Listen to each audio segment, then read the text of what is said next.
এখানে সন্ত্রাসী কর্মকাণ্ড পরিচালনা করছে, কথা ঠিক কিনা?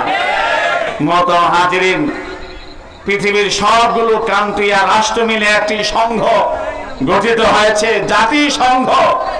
আজকে আমরা সেই জাতিসংঘকে দেখতে পাচ্ছি। এই জাতিসংঘ ন্যূনতম সমাজের সাধারণ ক্লাব, সমাজের সাধারণ পঞ্চায়েত যতটুকু ভূমিকা রাখতে পারে এতটুকু ভূমিকা তারা রাখতে পারছে না, কথা ঠিক কিনা? এই জন্য আমাদেরকে আবার ইমানি চেতনায় উদ্দীপ্ত হতে হবে। এই সকল জাতিসংঘ দিয়ে কোনোদিন বিশ্ববাসীর মানবাধিকার সংরক্ষিত হয়নি, কোনোদিন হবে না। আমাদের ইমানওয়ালাদেরকে নতুন করে ইমানদার জাতিসংঘ গড়ে তুলতে হবে। মুসলিম কান্ট্রিগুলো তারা নীরব দর্শকের ভূমিকা পালন করছে, আমরা দেখতে পাচ্ছি। সৌদি আরব বলেন, ইরাক, ইরান, আরব, কাতার, জর্ডান, কয়েকদিন পর পর ইরান একটা ভাব দেখায় যে সে মারামারি করবে। এগুলো আন্তর্জাতিক নাটক করে করে আমাদের মুসলমানদের যে জিহাদি চেতনা, যে দ্বীনি চেতনা, সেই চেতনাকে ভিন্ন খাতে প্রবাহিত করার অপচেষ্টা করা হচ্ছে। আমরা কোনোদিন ইতিহাসে দেখা যায় না যে ইরান, এই শিয়ারা কোনোদিন মুসলমানদের পক্ষে, বাতিলের বিপক্ষে কোনো অবস্থান নিয়েছে। তারা এই চলমান ফিলিস্তিন আর ইসরায়েলের যুদ্ধের মধ্যে একবার তারা কিছু মিসাইল চালাচালি, কিছু রকেট চালাচালি একটা নাটক করেছে, যার একটু জমিনে পড়ে নাই।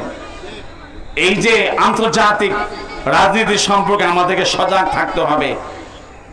আর ইরানকে দিয়ে হুমকি ধমকি দিয়ে মুসলিম কান্ট্রিগুলোকে এমন ভাবে অবনত করে রেখেছে যে মুসলিম কান্ট্রিগুলো যদি ঐক্যবদ্ধভাবে ফিলিস্তিনের মুসলমানদের পক্ষে নেমে আসে, তাহলে ইরানকে দিয়ে আবার এই সমস্ত দেশগুলো আক্রমণ করানো হবে।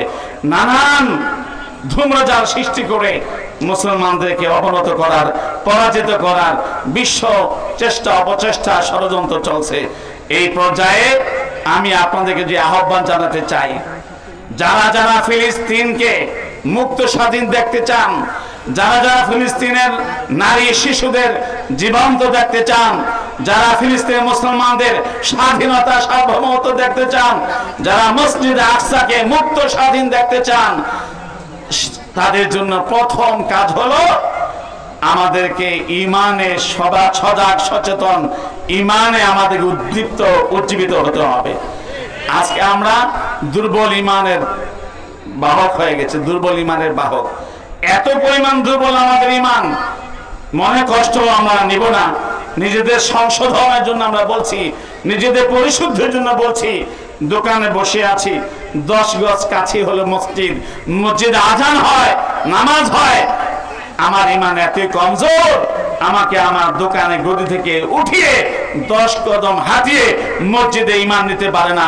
যে ইমান আমাকে এতটুকু শক্তি দেয় না, সেই ইমান দিয়ে আমি কিভাবে ইহুদিদের বিরুদ্ধে লড়বো, অমুসলিমদের বিরুদ্ধে লড়বো বলেন? আজকে আমরা বড় করে স্লোগান দিচ্ছি, কিন্তু নিজেদের ইমানের ব্যাপারে কোনো চিন্তা আমরা করছি না। মোহতারাম হাজিরিন, আল্লাহ তাআলা কোরআন চিরসত্য, মহাসত্য। আল্লাহ তাআলা কোরআন যে ওয়াদা দিয়েছেন, সে ওয়াদা থেকে একচুলও কম বেশ কোনোদিন হয়নি, হবে না কিয়ামত পর্যন্ত। আল্লাহ বলেছেন, ওয়ালা তাহিনু, তোমরা কমজোর হবে না, ওয়ালা তাহজানু, তোমরা দুশ্চিন্তাগ্রস্ত হবে না, পেরেশান হবে না, ওয়া আনতুমুল আলাউনা, তোমরাই বিজয়ী হবে, ইন কুনতুম মুমিনিন, যদি ঈমানদার হতে পারো। বুঝা গেল আমরা আমাদের ঈমানে পরিপূর্ণতা অর্জন করতে পারিনি বলে আজকে গোটা বিশ্ব আমাদেরকে নিয়ে খেল তামাশা করছে, আমাদের নারীদেরকে নিয়ে, আমাদের শিশুদেরকে নিয়ে তারা গণহত্যা উল্লাস করছে, আমাদের মুসলিম কান্ট্রিগুলোকে নিয়ে তারা ঠাট্টা বিদ্রুপ করছে, কথা ঠিক কিনা? এজন্য আমাদেরকে 1 নম্বরে ঈমানে উদ্দীপ্ত হতে হবে, ঈমানের আমাদেরকে তেজি এবং তেজস্বী হতে হবে। 2 নম্বর কাজ হলো আল্লাহ তাআলার মদদ এবং নুসরত এবং সাহায্য দুনিয়াতে আসার জন্য যে কাজটি দরকার, সেটা হলো আল্লাহর কাছে ফরিয়াদ করতে হবে, দোয়া করতে হবে। আমরা স্লোগান দেই, অবশ্যই দিব। আমরা প্রতিবাদী মিছিল করে অবশ্যই মিছিল করব। বর্তমান সময়ে গোটা পৃথিবীর সবচেয়ে বড় যিনি আলেম, শেখুল ইসলাম, যার উপাধি আল্লামা তাকি উসমানী দামাত বারাকাতুহু আলিয়া তিনি বলেছেন, প্রত্যেক মুসলমানের কর্তব্য হচ্ছে বর্তমান সময়ে প্রতিদিন কম পক্ষে 10 মিনিট সময় ফিলিস্তিনে মুসলমানদের জন্য বরাদ্দ করা। 10 মিনিট সময় বরাদ্দ করে আমরা লা ইলাহা ইল্লা আনতা সুবহানাকা ইন্নী কুনতু মিনাজ জালিমিন এই দোয়া ইউনূসটা পড়ব, এই কালেমা ইউনূসটা পড়ব। হযরত ইউনূস নবী আলাইহিস সালাতু ওয়াস সালামকে মাছে গিলে ফেলেছিল, সেই মাছের পেটে তাকে হেফাজত কে করেছিলেন? সেই মাছের পেট থেকে অক্ষত অবস্থায়, জীবন্ত অবস্থায় তাকে সুস্থ সবল অবস্থায় কে বের করে এনেছিলেন? 3 স্তরে অন্ধকারের নিচে মাছের পেটে আবদ্ধ হযরত ইউনূস আলা নবিয়িনা ওয়া আলাইহিস সালামকে মুক্ত স্বাধীন কে করেছিলেন? আল্লাহ করেছিলেন। সে আল্লাহ এখনো আছেন। সে আল্লাহ ছিলেন হুয়াল আউয়াল ওয়াল আখির ওয়াজ জাহির ওয়াল বাতিন। কাজে সে আল্লাহ কিন্তু অদৃশ্য হয়ে যাননি, সে আল্লাহ অনস্তিত্ব হয়ে যাননি। সে আল্লাহ ছিলেন, আছেন, থাকবেন। কাজে যদি আমরা আল্লাহর কাছে ফরিয়াদ করি এবং সত্যিকার অর্থে যদি আমরা হৃদয় গভীর থেকে অশ্রু খরণ করে ফরিয়াদ করতে পারি, তাহলে ইনশাআল্লাহ সুম্মা ইনশাআল্লাহ অবশ্যই আল্লাহর গায়েবী মদদ আর সাহায্য নেমে আসবে ইনশাআল্লাহ। এই জন্য কারা কারা কমপক্ষে 10 মিনিট সময় প্রতিদিন এই ফিলিস্তিনের মজলুম ভাই বোনদের জন্য দেব ইনশাআল্লাহ, মসজিদুল আকসার জন্য দেব ইনশাআল্লাহ। আমরা দোয়া সবাই পারি, হাত নামাই। আল্লাহ বলেছেন ওয়াকাযালিকা নুনজিল মুমিনিন, যারা যারা ইউনূস নবীর অনুকরণে এই দোয়া পড়ে আমি আল্লাহর কাছে প্রার্থনা করবে, আমি তাদের সেই দোয়ার বরকতে যুগে যুগে মুমিনদেরকে আমি মুক্ত স্বাধীনতা দান করব। তাদেরকে তাদের মুসিবত বিপদ বিপর্যয় থেকে আমি উদ্ধার করব। কাজে আল্লাহর প্রতি পূর্ণ বিশ্বাসী হয়ে আমাদের দ্বিতীয় কর্তব্য হচ্ছে দোয়া করা। 3 নম্বরে আমাদের আরেকটা মৌলিক কর্তব্য আছে, বলবো সবাই সেটা আমল করবো তো ইনশাআল্লাহ। সেটা হচ্ছে আমাদের সাধ্যের মধ্যে পৃথিবীর ভৌগোলিক অবস্থার কারণে আমরা দেহ নিয়া শরীর নিয়া সশরীরে আমরা সেই জিহাদের ময়দানে অবতীর্ণ হতে পারবো না। ফিলিস্তিনে গিয়ে আমরা লড়াই করতে পারবো না, পাচ্ছি না। ভৌগোলিক বাউন্ডারি, দেশের সীমান্ত, আন্তর্জাতিক নিয়ম বিধি আমাদেরকে বাধাগ্রস্ত করবে। কিন্তু একটি জায়গায় আমাদের এখনো সুযোগ রয়ে গেছে, সেটা হলো জিহাদের কয়েকটি প্রকার আছে।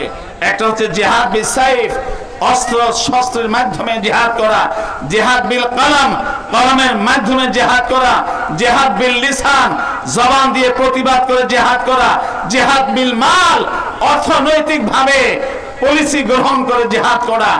এই 4টার মধ্যে অর্থনৈতিক ভাবে পলিসি গ্রহণের মাধ্যমে জিহাদ করার একটা সুযোগ আমাদের আছে। সেটা হলো ইসরায়েল, আমেরিকা এবং যারা যারা তাদেরকে সহযোগিতা করছে এই অন্যায় যুদ্ধে, তাদের সব রকমের পণ্যকে বয়কট করা। পারবো তো ইনশাআল্লাহ? পারবো ইনশাআল্লাহ। দেখেন, আপনার কাছে পেপসি, কোকা-কোলা বিক্রি করছে, আপনার কাছে নানান জিনিসপত্র বিক্রি করছে। ওই সমস্ত পণ্যের বিকল্প পণ্য আমাদের দেশীয় নানান কোম্পানি সেগুলো তারা প্রোডাকশন করছে, উৎপাদন করছে, কিংবা ইসরায়েলের অপকর্মকে ঘৃণা করে, ইসরায়েলের প্রতি প্রতিবাদী মনোভাব লালন করে। এবং বহু কান্ট্রি আছে যাদের বিকল্প সেই পণ্য বাংলাদেশের মার্কেটে পাওয়া যায়। কিন্তু আমরা দেখা যাচ্ছে আমাদের সচেতনতার অভাবের কারণে আমরা গিয়ে তাদের সেই পেপসি, কোকা-কোলা, তাদের সেই ওই সমস্ত পণ্য, যে পণ্যর বিকৃত অর্থ দিয়ে তারা অস্ত্র কিনে আমাদের মাদেরকে হত্যা করছে, আমাদের শিশুদেরকে খুন করছে, আমাদের মসজিদে আকসাকে বিধ্বস্ত করছে, মুসলিম স্বাধীন ফিলিস্তিন রাষ্ট্রকে দখলের পায়তারা করছে, ফিলিস্তিন রাষ্ট্র থেকে মুসলমানদেরকে উৎখাত করবার অপচেষ্টা করছে। তাহলে আমিও সুদূর 7000 মাইল দূরের বাংলাদেশ থেকেও কিন্তু সেই ইসরায়েলকে আর্থিক সাহায্য করছি, কথা ঠিক কিনা? কাজে আমরা আমাদের শুধু মুখের একটু স্বাদের জন্য, আমাদের একটু খাদ্যের রসনা বিলাসের জন্য আমরা এই সমস্ত পণ্য ধরব না ইনশাআল্লাহ। ইতিমধ্যেই মিডিয়াতে সংবাদ এসেছে বাংলাদেশের মুসলমানেরা এই সমস্ত তাদের পণ্য, তাদের প্রযুক্তি, তাদের নানান ডিভাইস, তাদের নানান যন্ত্র পরিহার করার কারণে, এগুলোকে বয়কট করার কারণে, এগুলোকে বাজেয়াপ্ত করার কারণে তাদের বহু দোকানপাট, বহু ব্যবসা, তাদের শোরুম এগুলো বন্ধ হওয়ার উপক্রম হয়েছে। যদি আপনারা একটু কষ্ট করে ইমানের দাবিতে কয়েকটা মাস যদি আপনারা এটাকে ধরে রাখতে পারেন, এরা সব কিছু ফেলে তারা হাত গুটে যেতে বাধ্য হবে, কথা ঠিক কিনা? মুহতারাম হাজিরিন, ইমানের দায়িত্ব হিসেবে এই কাজটা আমরা করব। আরেকটা রাস্তা আমাদের জিহাদের খোলা আছে, সে তো জিহাদ বিল লিসান। যখন যেখানে ওলামায়ে কেরাম আমাদেরকে আহ্বান করবে প্রতিবাদের জন্য, সেখানে আমরা জবান খুলে ইহুদিবাদ নিপাত যাক, ফিলিস্তিন স্বাধীন হোক, বাইতুল আকসা মুক্ত হোক, ফিলিস্তিনের মানুষেরা তাদের রক্ত, তাদের জীবন, তাদের বেঁচে থাকার অধিকার প্রাপ্ত হোক, এই মনে আমরা স্লোগান তুলব ইনশাআল্লাহ। আল্লাহ তাআলা আমাদের সকলকে কবুল করুন, আজকের এই মাহফিলকে কবুল করুন।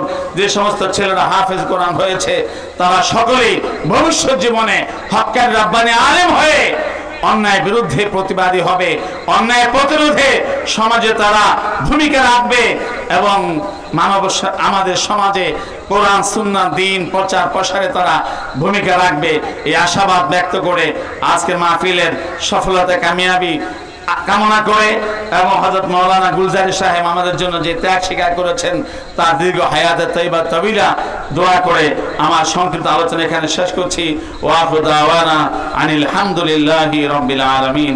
আসসালামু আলাইকুম ওয়া রাহমাতুল্লাহ।